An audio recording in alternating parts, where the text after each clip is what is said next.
আমি ছাত্রদলের হাইকমান্ডকে বলতে চাই, আহমেদ শাকিল ছাত্রদলকে রিপ্রেজেন্ট করে না। ছাত্রদলের এই ধরনের কর্মকাণ্ড হতে পারে না, কোনো রাজনৈতিক দলেরই এই ধরনের কর্মকাণ্ড হতে পারে না। সে একজন সন্ত্রাসী বাহিনী এবং তাকে সন্ত্রাস হিসেবে আখ্যায়িত করছে। 2017 সালের জাস্টিস ফর তপু এবং পরিশেষে 24-এর এই গণ অভ্যুত্থানে আমি মুস্তাক তাহমিদ এখান থেকে সাধারণ শিক্ষার্থীর ব্যানারিয়ে নেতৃত্ব দিয়ে এসেছিলাম। তারই ধারাবাহিকতায় গণ অভ্যুত্থানের একজন সমন্বয়ক যার নাম হচ্ছে সার্জিস আলম, তিনি এখানে আসেন যে আমাদের প্রাইভেট বিশ্ববিদ্যালয়ের যে আতুরঘর নর্থ সাউথের 8 নম্বরকে আখ্যায়িত করে বা ঐতিহাসিক একটা জায়গা, এই নর্থ সাউথের ঐতিহাসিক জায়গা তিনি প্রদর্শন করতে আসেন। আমি যেহেতু একজন অ্যাক্টিভিস্ট এবং সাধারণ শিক্ষার্থীদের অধিকার নিয়ে আমি কথা বলি, সেহেতু ঘাটপাড়ে নর্থ সাউথের 8 নম্বর গেটের সামনে ঘাটপাড়ের জায়গায় সার্জিস আলম চা এবং আড্ডার পরে তাকে নিয়ে কিছু মানুষজন ছাত্রছাত্রীরা এদিকে আসে 8 নম্বর পরিদর্শনের জন্যে।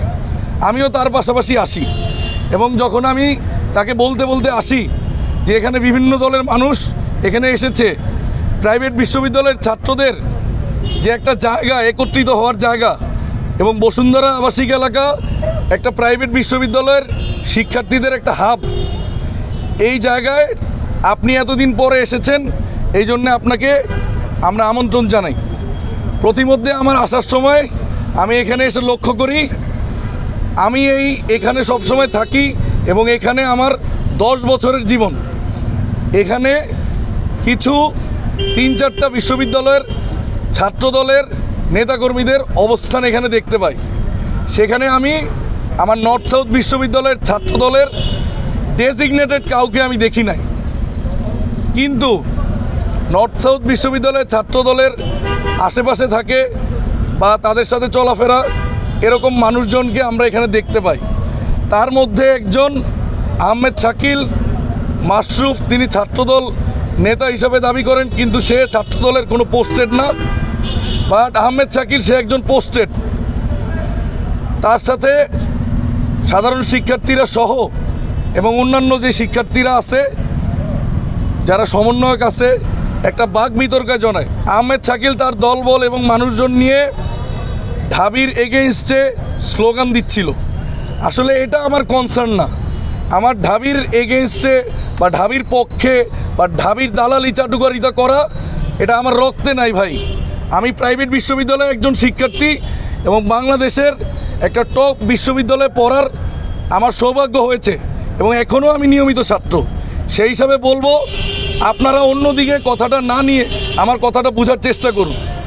আমার কথা হচ্ছে, আজকে যেমন সারা বাংলাদেশের মানুষজন বলতেছে যে প্রাইভেট বিশ্ববিদ্যালয়ের ছাত্রছাত্রীরা ঢাবির সামনে গিয়ে তারা মাইর খেয়ে এসেছে, এবার যেমন ঢাবিকে ছিছি করা হচ্ছে এবং পাবলিক ইউনিভার্সিটিতে খুব নিচু করে দেখা হচ্ছে।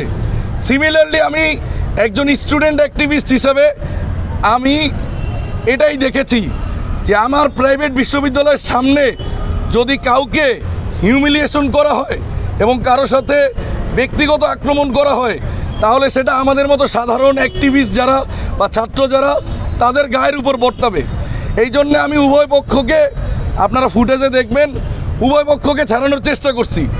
এখানে ছাত্রদলের 4-5টা গ্রুপ ছিল, তার মধ্যে আমার পরিচিত 2টা গ্রুপ যারা আমাকে এখানে চিনে এবং আন্দোলন সংগ্রামে যারা আমার সাথে আন্দোলন করছে, তাদের মধ্যে যারা ছিল তারা বোঝানোর চেষ্টা করছে, কিন্তু আহমেদ শাকিল এবং তার ব্যক্তিগত এজেন্ডা বা পরিকল্পনার যে অংশ, তারা এই জিনিসটাকে একদমই পাত্তা দেয়নি।